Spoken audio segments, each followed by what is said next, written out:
क्या मांग है कहाँ तक आज 2024 में जो वक्त एक्ट गवर्नमेंट लाई थी उसे लागू करने की कोशिश कर रही है केंद्र सरकार। उसके विरोध के अंदर हम एक शांतिपूर्वक विरोध कर रहे हैं काली पट्टियां बांध कर, ताकि आप लोगों के चैनल के द्वारा हम केंद्र सरकार को बताना चाहते हैं कि इस काले बिल को जो वक्त एक्ट के खिलाफ लेके आना है इसे वापस लिया जाए।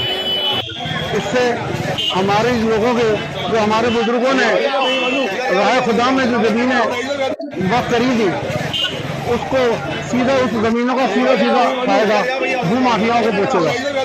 तो आज हम बिल्कुल शांतिपूर्वक काली पट्टी बांधकर इसका विरोध कर रहे हैं। ये हटाई अंदर कोर्ट से शुरू होगी और आगे फिर निजाम गेट तक इसको जारी रखेंगे। सभी दुकानदारों काली पट्टी बांधेंगे, सभी राजनीतियों के दुकानदारों काली पट्टी बांधेंगे और बिल्कुल शांतिपूर्वक इसको ऐसा दर्ज करा रहा हूँ। अब्दुल नईम खान समाज सेवी। 2024 में वक्फ अमेंडमेंट बिल को लाया गया, जिसका के विपक्षी पार्टियों के साथ साथ एनडीए सरकार में शामिल दलों ने भी विरोध किया। उसके बाद संसदीय समिति का गठन किया गया जगदम्बिया पाल की अध्यक्षता के अंदर।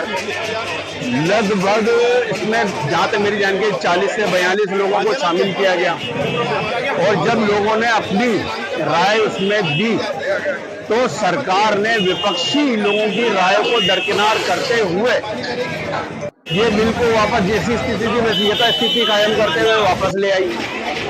आज 2025 के अंदर जब ये अमेंडमेंट बिल लाया जा रहा है, इसके अंदर किसी भी प्रकार का कोई संशोधन नहीं किया गया पूर्वोत्तर की भांति। सिर्फ इसके लिए संसदीय समिति जो बनाई गई थी उसमें विरोध या सुझाव देने वाले लोगों को ना विरोध माना गया ना सुझाव माना गया।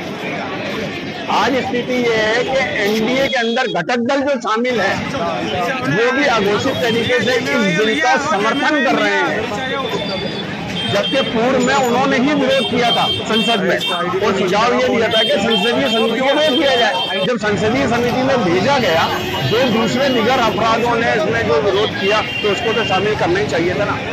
जब शामिल करना ही नहीं था तो ये किस प्रकार की इन्होंने बनाई और बनाने के 50 हफ्ते के बाद किसी प्रकार को कोई निर्णय है, जितना स्थिति आज भी कायम है। आज भी टीडीपी, जनता दल यू, चिराग पासवान और छोटे जो दल हैं वो सब के सब जो है इनके साथ है। उनको इन चीजों से कोई वास्ता कोई मतलब नहीं है कि क्या हो रहा है, लेकिन वो सिर्फ सरकार में बने रहना चाहते हैं। यदि अगर वो सही में इसका विरोध करते तो सरकार के अंदर दबाव बना के इस बिल को वापस करवा सकते थे, लेकिन ऐसा कुछ किया नहीं है उन्होंने, उनकी इच्छा नहीं थी। आज जो संशोधन बिल पेश किया जा रहा है किरण रिजिजू के द्वारा, वो ये कह रहे हैं कि साथ ऐसा कुछ नहीं होगा। 2025 के पहले जो संपत्तियां हैं उनकी स्थिति यही की यही रहेगी, जबकि ऐसा कुछ है नहीं। यदि यही स्थिति रखनी थी तो इनको ये बिल लाने की आवश्यकता कहाँ पड़ी। चाहे कब्रिस्तान हो, वक्फ संपत्तियां हो या दीगर जो भी प्रॉपर्टीज हो, उन सभी प्रॉपर्टी के ऊपर जिस प्रकार से ये अतिक्रमण अधिग्रहण करने की कार्रवाई कर रहे हैं वो निंदनीय है।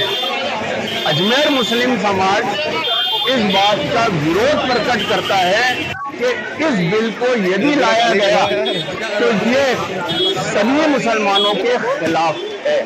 पूर्वोत्तर सरकारों ने भी संशोधन किए, लेकिन इस प्रकार के कोई भी निर्णय नहीं लिए जो आज लिए जा रहे हैं। ये स्थितियां 2014 के बाद पैदा की गई हैं और सबसे बड़ी बात यह है कि इस स्थिति को लाने की कारण क्या, वजह क्या। इनकी नीति नियत स्पष्ट नहीं है।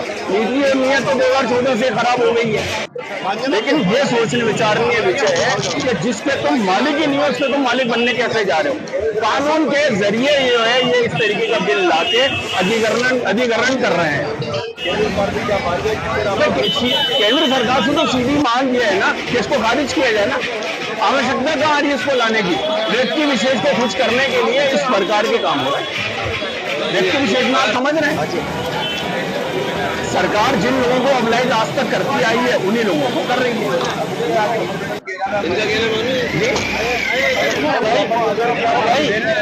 भाई ये निर्णय बाद में लिया जाएगा कि आज संसद में पेश होने वाले बिल में क्या निर्णय होता है। कौन कौन सी पार्टियां जो है इसमें करती हैं और कौन कौन सी पार्टियां ऐसी हैं जो वोट तो लेती हैं लेकिन 20 मतदार में मुसलमानों को छोड़ देती है। जो काम नीतीश कुमार भी कर रहे हैं, चंद्रबाबू नायडू कर रहे हैं। चंद्रबाबू नायडू रोज देखे तो बयान ये देते हैं कि मुस्लिम संपत्ति को किसी भी प्रकार का कोई नुकसान नहीं होगा, ये मैं गारंटी देता हूँ। लेकिन आप सार्वजनिक तौर पर तो गारंटी ले रहे हो, संसद में क्या उसका समर्थन कर रहे हो? ये दोगली नीति नहीं चलेगी और ये मुसलमानों को समझना होगा और ये हमारा मौलिक अधिकार है विरोध करना।